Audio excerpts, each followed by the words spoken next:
until someone got hurt. And I don't necessarily want to name drop him, but if you run in our circle, you know who I'm referencing. I know exactly who you're talking about. We call him Mr. Glass Mr. Glass, that's in our absolutely inner right. circles. He runs a thriving business, so we don't want to speak ill of him in case there's like a company football game or something. But yeah, so that injury actually happened from me. He tried to dive into my legs and tackle me, and my body said no.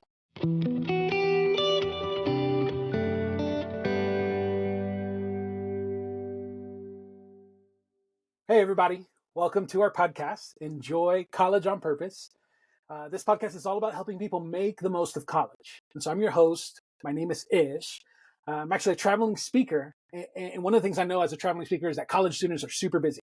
So what I want to do with this podcast is I want to keep it right at about 25 minutes. And what I'm going to do is I'm actually going to interview an established professional. And we're going to do two things with this professional.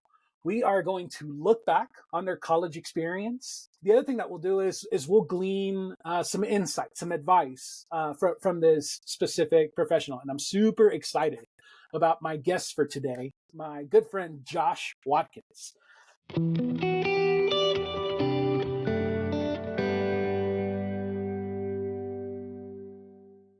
I could say a lot about Josh, but probably what stands out the most, and Josh, I think I mentioned this to you sometime back, but apparently like my parents and your grandparents like knew each other back in the day.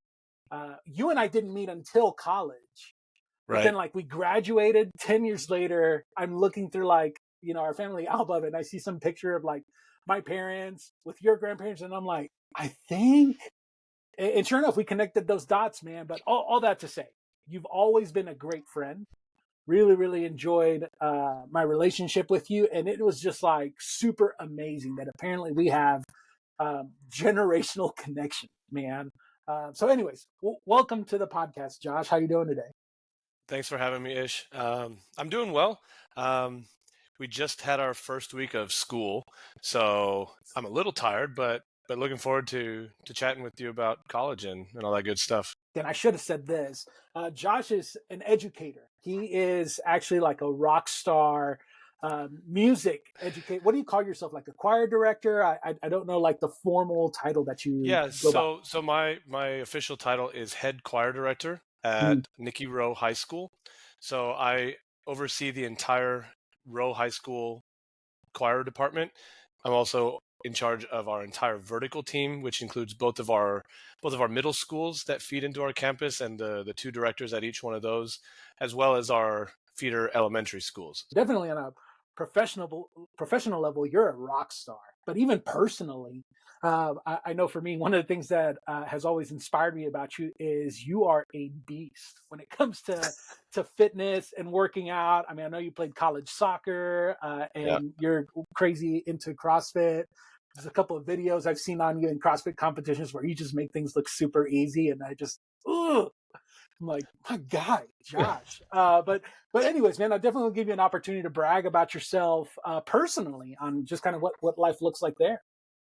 Over the past year, I have not been as gung ho about CrossFit with the addition of our first child. My wife and I, we've been married for 3.5 years. And last November, we gave birth to Emma Grace Watkins. She is, in my very biased opinion, the most beautiful child in the world. She's coming up on 10 months right now. So, with that being said, I have not had as as much sleep as I should have. I haven't been going to the gym as much. Just time is a lot tighter, especially with the job that I have. Take a minute or so and paint a picture of what Josh's college experience looked like. Yeah, absolutely. So my first college experience, I actually went to Lindenwood University in St. Louis, Missouri. Went there for a year on a college scholarship, and I ended up hating it at that campus. And I had connections with Dallas Christian College, and I reached out, and we got in touch, and I ended up going to DCC where I played soccer there as well. I also lived on campus, which was probably some of the highlights of my college career. Was not just the living on campus, but it being such a small, tight knit community. Really getting to know deeply the other the other guys in the dorms, and with you being one of those, just some of my best friends are from that college era in my life. Yeah, man. No, we definitely had some good times, and it was a tremendous experience. Tell me about kind of Josh just leading up to the college years. Did you grow up in a small town, big town? Are you a part of a big family? Just kind of paint a picture of like which Josh was showing up to first day in college. Gotcha. Yeah. So I grew up. My dad was a youth pastor growing up for a long part of my childhood. So we moved around a lot. So we lived in New Mexico, Michigan, where my mom's side of the family is from. Then we moved to Austin, and then my grandparents, the ones that you talked about, they were missionaries in Mexico, and I think that's where they met your parents. We ended up moving down to the Rio Grande Valley, which is like a string of small towns, and I spent the majority of my childhood in Mission, Texas, along the southern border, where then my dad ended up leaving the ministry and went into teaching. So he actually also is a choir director.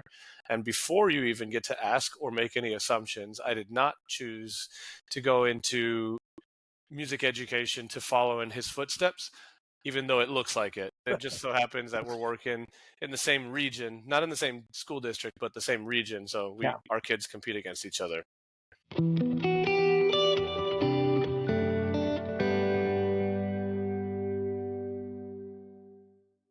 I'd love it if you could share one or two of your favorite memories from your time as Oh a college man. student. The first one that really comes to mind was in Dallas, we didn't get much snow. So when we did get a snow and it stuck on the ground, we definitely went outside and took advantage of it because it didn't happen often, especially when school closed down. So there was one day where it snowed a good 6 to 8 inches, and it was prime football weather.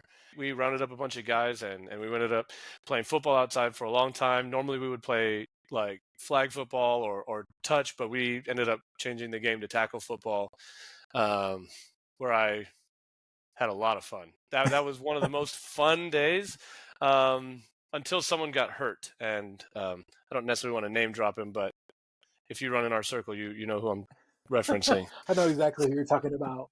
We call him Mr. Glass Mr. in Glass, that's in our absolutely inner right. circles. He runs a thriving business, so we don't want to speak ill of him in case there's like a company football game or something.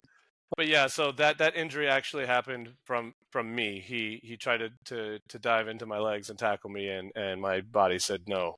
I'm curious because there's a lot of college students today who, man, things won't always go according to plan, right? Right. Maybe they're students in the South who end up with a snow day, or even think of other people who maybe school gets canceled for whatever reason, but these things don't go according to plan, and spontaneous opportunities come up to make a memory, to have fun. What would you advise one of these students who's presented with a spontaneous opportunity? Like, how do you go about deciding whether to say yes or no to a spontaneous opportunity? I would just highly recommend, like, take advantage of every opportunity, even if it seems like, I mean, we're using the example of a snow day, but it can be applied to really anything. Anything that goes wrong is just an opportunity to learn Mm, more about who you are, or what you can do when you're faced with an issue, but also just seize the moment. mm, A lot of people have a hard time when plans get derailed with finding joy in those little moments of having an opportunity presented to make a different choice, because there is no other option at that moment, and you can either meet that predicament or that issue with frustration and mm. anger and resentment, or you can meet it with joy and just enjoy the gift of life that we were given, and we're not guaranteed tomorrow. Yeah, And so I would just say, I mean, I've always tried to seize every moment. I fail at it often, but that's been something that I've learned to do a lot more, is to, not necessarily be more spontaneous, but allow room for spontaneity in our lives, especially when something goes wrong. Side note, I am still a little frustrated that you didn't let me know that you were coming down to South Padre with enough time for me to go see you, but whatever. I did a speaking engagement in South Padre, and it was like I flew in the day of the event, turned around and flew the next day. But South Padre is what But we were, I guess, within driving distance, which that's not always our situation. And I just got lost, didn't say anything until like 3 months later. I was like, yeah, I was in South Padre speaking, and and I was like, what? Well, they were thanks like, for letting me what? know. So yeah, so now I know that anytime I say yes to a speaking engagement in South Padre, uh, I know to let you know. It brings me to kind of the next question. Oh wait, I didn't let you share us a second memory. Another really formative memory for me was um, during our spring breaks. Our college would do Kingdom Week trips, and I actually had the honor and privilege to be able to go to Guatemala Mm, for a week, where we got to work in um, a children's home and a school. So it was really really cool because we were working with these kids, we were learning a lot, we were just trying to pour out Christ's love for them in everything that we did. But then one of the it's just so crazy how my family's legacy has been parts of all these different places. So like with you, like we have generational legacy with through Colegio Biblico, but my grandparents actually there was an earthquake in like 78 in 1978 down in Guatemala, and my grandfather went down and helped rebuild and was really part of that effort. And I had several people who were in that area when I was down there. They came up and they said, "Are you Herb's grandson?" And I said, "Yeah, how do you know him?"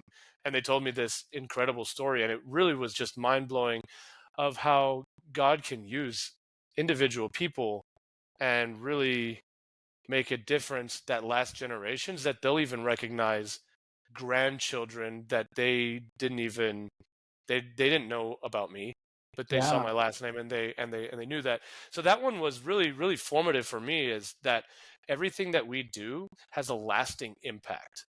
Everything that we say or do, whether it be good or bad, is going to have a lasting impact and can last generations. So it was you a know that really really cool eye-opening moment for me. this is a great topic that you bring up. The person that I'm thinking about right now is, I'm thinking about that third, fourth, fifth generation student who's like, yeah, whatever, my great grandparents came to this school, perhaps there's some scholarships or some building named after them or whatever, and a lot of times they could feel like, man, but I'm trying to make my own way.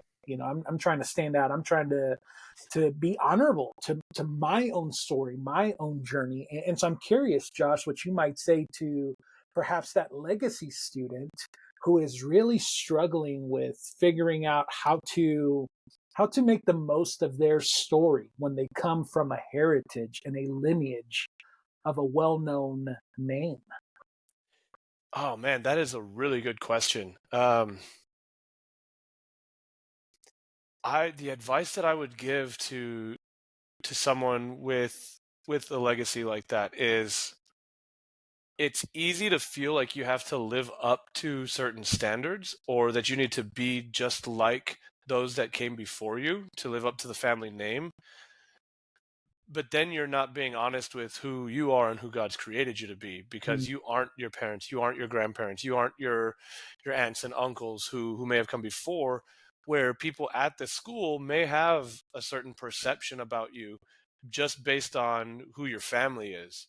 But really just accept that you're going to mhm. feel that way, and then you have the opportunity to choose if you want to be true to yourself and be who you are. And I think that's really really important. um I'm not saying go completely against what your parents stood for, especially if they're values that should be modeled after. But I mean, you don't have to be your parents. Yeah. I No, and definitely am not my parents. I'm such a fan. I'm such a fan of that insight. One message I often try and get out to any student that'll hear me out is the idea that never in the history of life has there been another you. And even if Mm, you come yeah, from this such a great lineage and heritage of well-known people, where your last name is just recognized and known and has things associated with it. Like, it doesn't matter how awesome parents and grandparents have been, that like we've never seen another and so you have a very unique, that's a great point. very special contribution to make Hmm. in the spaces that you're in. So thanks for speaking into that, Josh. I really appreciate that.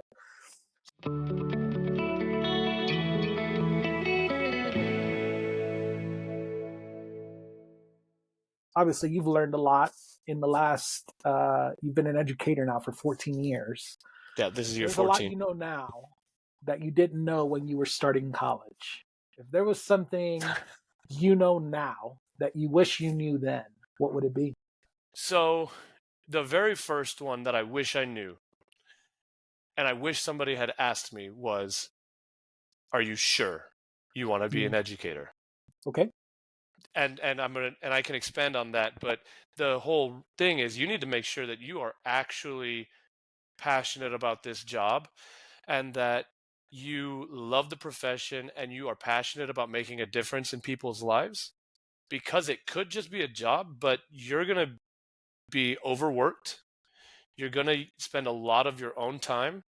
You're going to spend a lot of, sometimes you'll spend a lot of your own money, and you're not paid the best in Mm, educators. I don't think I mean, most educators don't get into it for the money. But with that being said, you really need to make sure that you love it, or you're gonna fizzle out. You don't have to be a martyr in mhm, education. Um, when you're young, it's really easy to spend countless hours after work coming in on Saturdays to make sure that things are done and to give extra lessons with kids. But you don't have to be a martyr for your whole career. It's really easy to do that, but for me, I did not have a good work life balance, um, because I didn't have a life outside of my job. Is really what it came down to. And I wish somebody had told me, you don't have to have everything, and you don't have to be a martyr. Because I worked really hard to to change a lot of the culture of my first district that I worked at. Um, and I stayed a lot longer than I probably should have, but I'm here where I am now because I did so. Um, so there were just some things like, you don't have to be a martyr to make an impact. yeah. One of the spaces I find myself in pretty often is in the career coaching sector. And it's this, it comes back to a similar concept of like, there's never been another you before, but that also goes into like, hey, sure, like go crush it at work, but don't forget that personally you have goals, you have relationships, you have family, you have just like you're more than just your professional circumstance.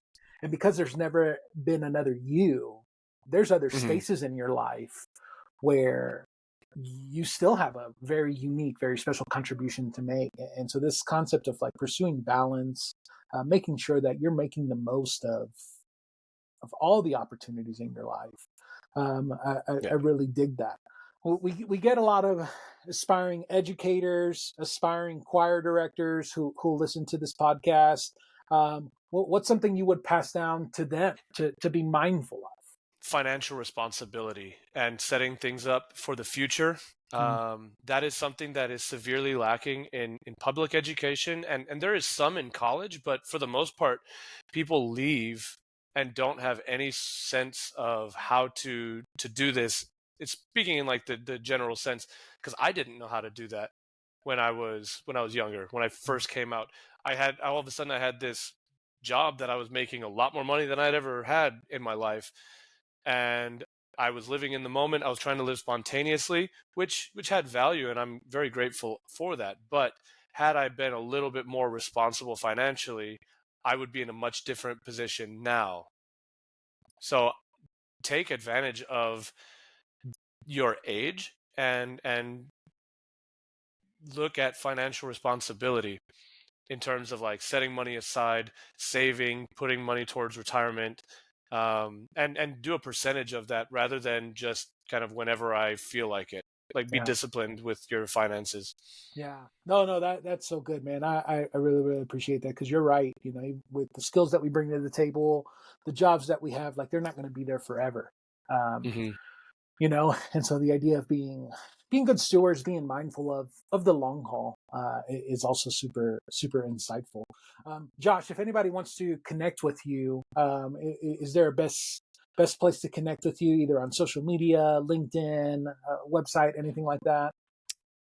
Yeah, yeah. So I've got a LinkedIn profile. It's my name, Joshua Watkins. I'm also on Instagram and Facebook. If you go follow me on either of those, you'll see a lot of my daughter Yeah. and not so much of me. Rightly so. Rightly so. Right. Yeah. Um, Josh, thanks so much for being on the podcast, man. We really, really appreciate you. And we want to thank you, our listeners, for listening to today's episode of Enjoy College on Purpose. I actually have a big request for our listeners. Would you please leave a rating and a comment for the podcast? This is actually very, very helpful to us as we spread the word on the podcast and try and connect with other college students to make the most of college. And so thanks again for listening. We'll see you next time. And Josh, thanks for being on the episode today. Thanks for having me, Ish. I had a blast.